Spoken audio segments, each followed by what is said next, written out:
بسم الله الرحمن الرحيم نحمده ونصلي ونسلم على رسوله الكريم أما بعد فأعوذ بالله من الشيطان الرجيم بسم الله الرحمن الرحيم اللہ تبارک و تعالیٰ کے خصوصی احسان اور فضل و کرم سے ہم قرآن کریم کی تفسیر پاک پڑھ رہے ہیں۔ آج ہمارا درس سورہ بقرہ کے متعلق ہے۔ قرآن کریم کی دوسری سورت مبارکہ سورہ بقرہ ہے۔ اس سورت مبارکہ کا نام اسی مناسبت سے ہے کہ اس سورت مبارکہ میں ایک گائے کا قصہ بیان کیا گیا ہے، اور بقرہ عربی زبان میں گائے کو کہتے ہیں۔ اس سورت مبارکہ کی تعداد آیات مبارکہ کی 286 ہے اور کلمات 6221، اور اس میں جو حروف ہیں وہ 25500۔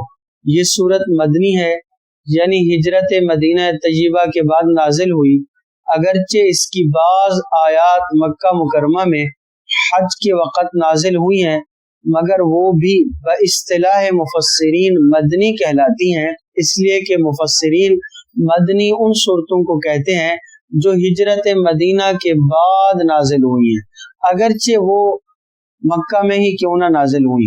بہرحال سورہ بقرہ قرآن کریم کی سب سے بڑی سورت ہے۔ مدینہ طیبہ میں سب سے پہلے اس کا نزول شروع ہوا، اور مختلف زمانوں میں مختلف آیات اللہ تبارک و تعالیٰ کی طرف سے نازل ہوتی رہی، یہاں تک کہ ربا یعنی سود کے متعلق جو آیات ہیں وہ جناب نبی کریم صلی اللہ علیہ وسلم کی آخر عمر میں فتح مکہ کے بعد نازل ہوئی۔ اور سورہ بقرہ کی ایک آیت مبارکہ ہے، آیت مبارکہ نمبر 281، وَاتَّقُوا يَوْمًا تُرْجَعُونَ فِيهِ إِلَى اللَّهِ۔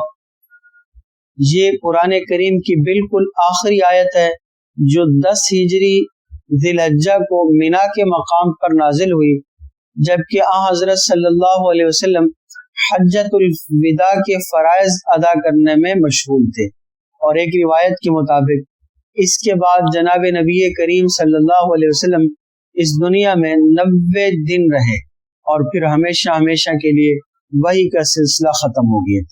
سب سے بنیادی بات سورہ بقرہ کے فضائل۔ یہ قرآن کریم کی سب سے بڑی سورت اور بہت سے احکام پر مشتمل ہے۔ حضرت صلی اللہ علیہ وسلم نے فرمایا کہ سورہ بقرہ کو پڑھا کرو، کیونکہ اس کا پڑھنا برکت ہے، اور اس کا چھوڑنا حسرت اور بد نصیبی ہے، اور اہل باطل اس پر قابو نہیں پا سکتے۔ حضرت معاویہ سے نقل کیا گیا ہے کہ اس جگہ اہل باطل سے مراد جادوگر ہیں۔ مراد یہ ہے کہ اس سورت کے پڑھنے والے پر کسی جادو کا اثر نہ چلے گا، اور حضرت صلی اللہ علیہ وسلم کا فرمان علی ہے کہ جس گھر میں سورہ بقرہ پڑھی جائے شیطان وہاں سے بھاگ جاتا ہے۔ اور جناب نبی کریم صلی اللہ علیہ وسلم نے ارشاد فرمایا، سورہ بقرہ سنام القرآن اور ذروۃ القرآن ہے۔ سنام اور ذروہ ہر چیز کے اعلیٰ و افضل حصے کو کہا جاتا ہے۔ اس کی ہر آیت کے نزول کے وقت فرمایا 80 فرشتے اس کے جلوب میں نازل ہوئے ہیں۔ حضرت ابو ہریرہ کی ایک حدیث میں ہے کہ اس سورت میں ایک آیت ایسی ہے جو تمام آیات قرآن میں اشرف اور افضل ہے۔ ہم سب کو معلوم ہے وہ کون سی آیت ہے؟ آیت الکرسی۔ حضرت عبداللہ ابن مسعود رضی اللہ تعالیٰ عنہ نے فرمایا کہ سورہ بقرہ کی 10 آیات ایسی ہیں، اگر کوئی شخص ان کو رات میں پڑھ لے تو اس رات کو جن شیطان اس گھر میں داخل نہ ہوگا، اور اس کو اور اس کے اہل و عیال کو اس رات میں کوئی آفت، بیماری، رنج و غم، ناگوار چیز پیش نہ آئے گی۔ بہت بڑی فضیلت ہے کہ 10 آیات سورہ بقرہ کی ایسی ہیں کہ اگر کوئی آدمی رات کے وقت میں ان کو پڑھ لے تو شیاطین جن اس گھر میں نہیں آئیں گے، اس کے اہل و عیال کو اس رات میں کوئی آفت، بیماری، غم، کوئی ناگوار بات پیش نہیں آئے گی۔